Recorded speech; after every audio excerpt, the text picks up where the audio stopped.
What's up, guys? Welcome back to the channel. Just another day, another ride. Hope you guys enjoying the show so far. Channel, I mean. Just gonna talk a little bit about the new ZX6R and who's in for. So if you're coming from a super sport or a beginner bike, beginner rider, I wouldn't still recommend one, but I've seen people able to do it. Check out Producer Moto. Check out some other riders out there who started off on a 600 or 626. It is doable with a lot of discipline. So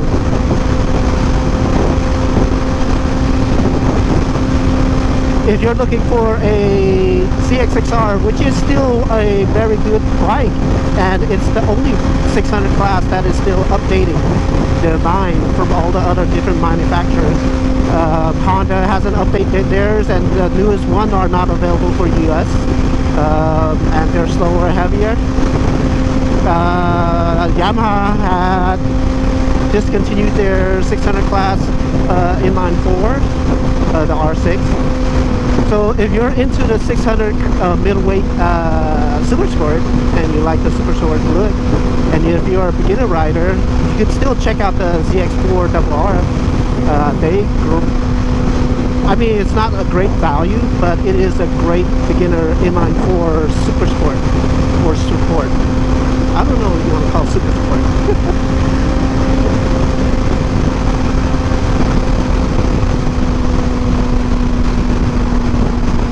But yeah, so if you follow some of the guys that are beginner riders, they manage to do it, albeit that they drop their bikes and stuff, I guess. I dropped my bike.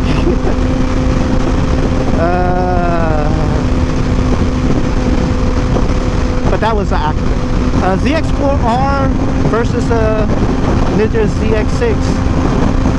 There are other bikes in the comparable price range. The R7, if you're a beginner rider, that's a great sport looking bike that has the MT-07 engine in it with a little more modded out suspension and stuff that you can actually customize and tweak. There's also the Ninja 400 if you want to start with a Ninja 400. I know a lot of people have talked about it already. They're a great bike for beginner riders that has bottom end torque with it because of their known parallel twin. But if you want a more powerful parallel twin that is comparable or compatible, is the Ninja 650. But if you still like the inline 4, the only other model besides the ZX4R that just has been introduced, and that's another thing. Kawasaki has been on top of their game. The pioneer, you know, they basically don't care who their competitors are. They're competing themselves at this point.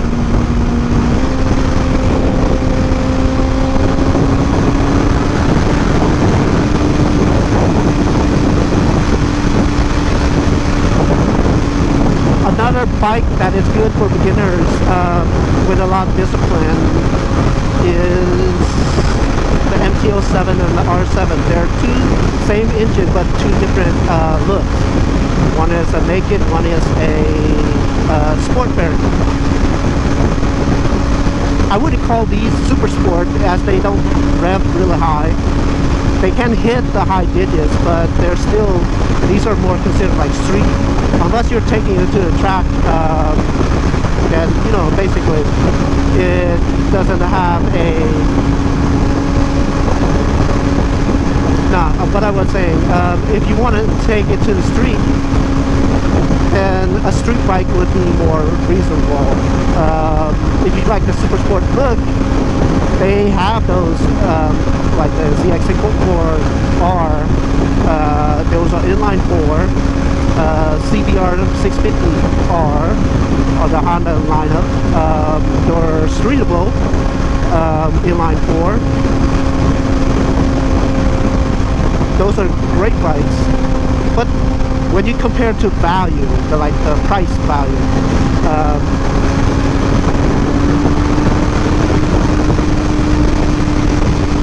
when you compare the price, it basically comes down to what value do you want to have on your bike. Do you want more adjustability, or do you like the way it's already come up? You know, there are customizable lineup parts that you can actually get, reliability. A lot of those things are coming into factor or coming into play to choosing a bike. Your first bike should be something that you can learn on. You can get a used MT-07 R7 nowadays, comparable, because when you drop your bike your first time while you're still trying to learn, that's a lot of money.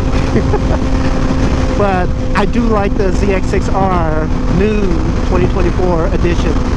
They changed their look to be more in line with the rest of their family lineup in terms of digital technology, the Rideology app, the TFT display. I mean, I had the Ninja 650 before, and when you try to compare the two instrumental cluster, I don't know. I like the brightness of it. It looks new. It looks modern. You know what I mean? Up-to-date technology. You can actually customize the platform. But with all that technology, are you going to be using it? Are you going to be switching it back and forth? I kind of set and forget on this bike so far. I mean, I play around a little bit whether to turn on and off the quick shift or traction control. Other than that, I just left it at full power. And on dry season, I just leave on traction control 1. So if you already have this version of the ZX6R, I hate to say it to you, other than the new looks and the instrumental cluster, everything else is pretty much the same, you know what I mean?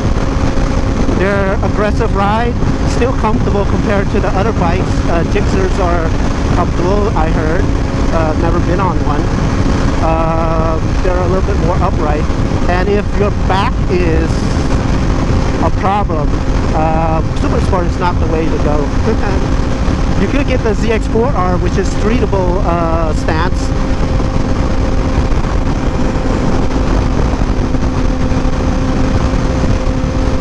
You know, they're a little bit more upright. It's like a little bit lifted, the handlebars on the triple tree.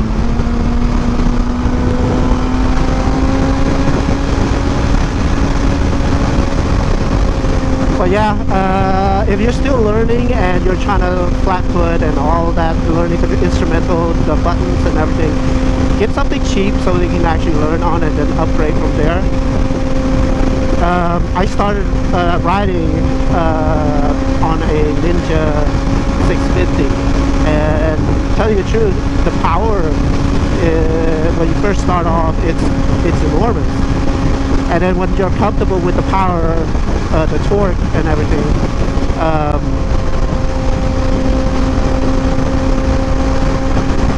when you're comfortable with the torque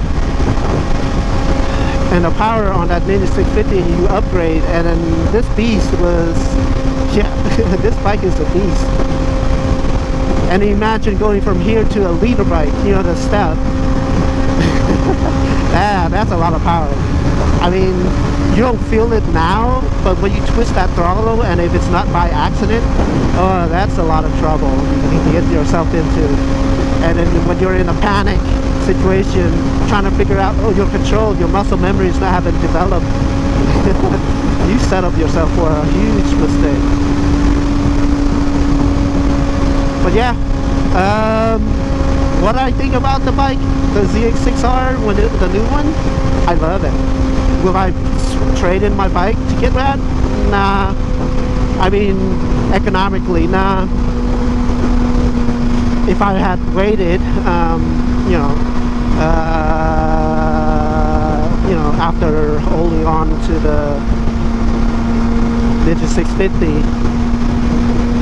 a little bit longer. Maybe I would have gotten this bike with the new upgraded version, the ZX6R. Oh my god, it looks really good. If you haven't got one yet, I recommend it. I highly recommend the ZX6R. Not for a beginner, but more like you know, those who are trying to get back into the super sport middleweight class. It has all the bottom end torque, enough for streetable, and you can still take it to the track. Not like a lot of people are taking it to a track, but if you are taking it to a track, might as well get a bike that is for the track, you know. Because most of your days is riding around town. And with that being said, you know,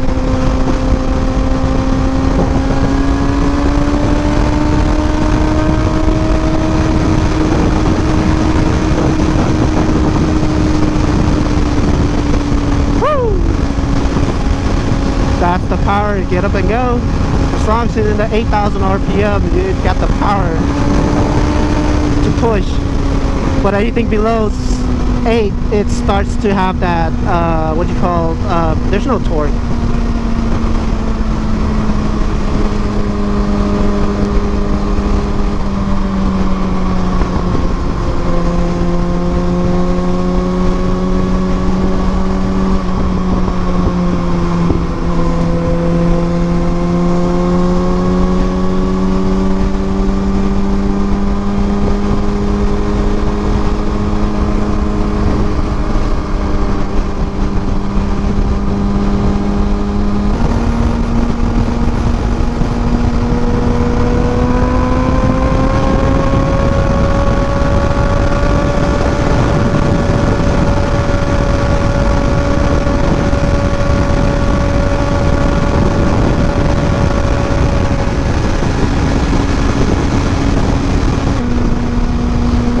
But after a while, your body become numb in a sense, with all the power that you're getting used to. You know, this feeling right now, I don't kind of feel the same butterfly that you normally feel when you accelerate and stuff, like a roller coaster. After a while, when you be on a roller coaster, you know what I mean, you kind of lost that sensation that you're already used to. Your body's already used to your dopamine level and everything. Fight or flight nerve steroid that your body injects you.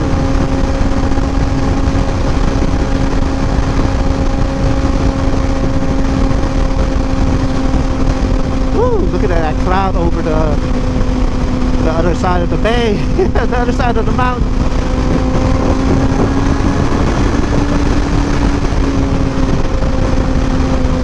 Oh, it's starting to get a little chilly. I should have brought my jacket, the inside jacket I mean, or a sweater. It's going to be a cold night back. But anyway, hope you guys enjoyed the ride. I basically just want to talk a little bit about the new ZX6R and the new ZX4R that people can actually see or find use for it. They are great bikes, to tell the truth. Kawasaki has stepped up their game and been on top of it ever since.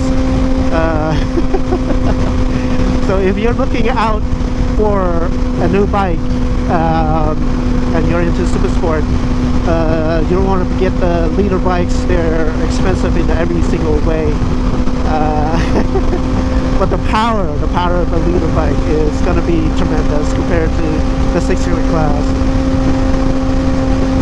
So for a streetable bike, mid-range, that is a super sport, that can't, you know, you have the power to not get yourself into trouble. Yeah, definitely still enjoy yourself with this 600 class, plenty of power for a street. ZX4R, definitely a beginner bike, plenty of power for to get started and learn on. The torque is not as much as a Ninja 400 at the beginning. Consider that it's inline 4. Most of their powers are output in the top end of the RPM power band.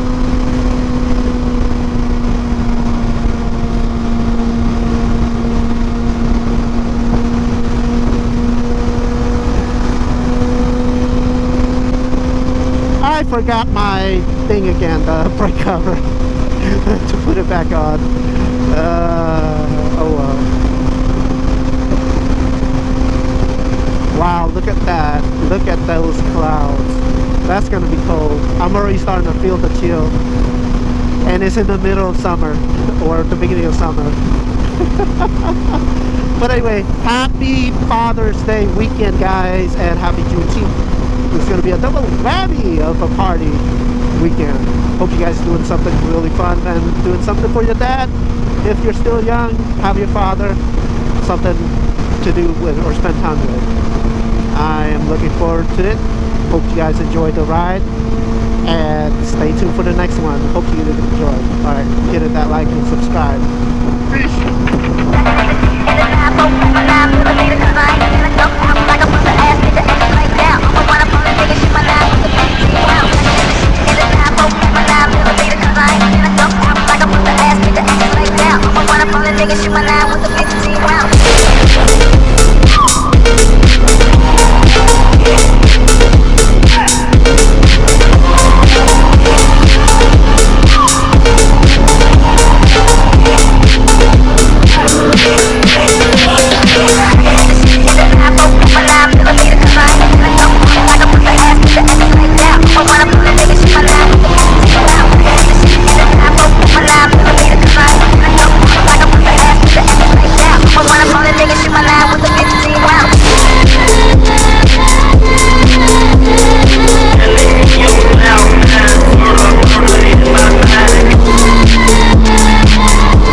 But living this life is a handful, and I ain't gonna clear no samples.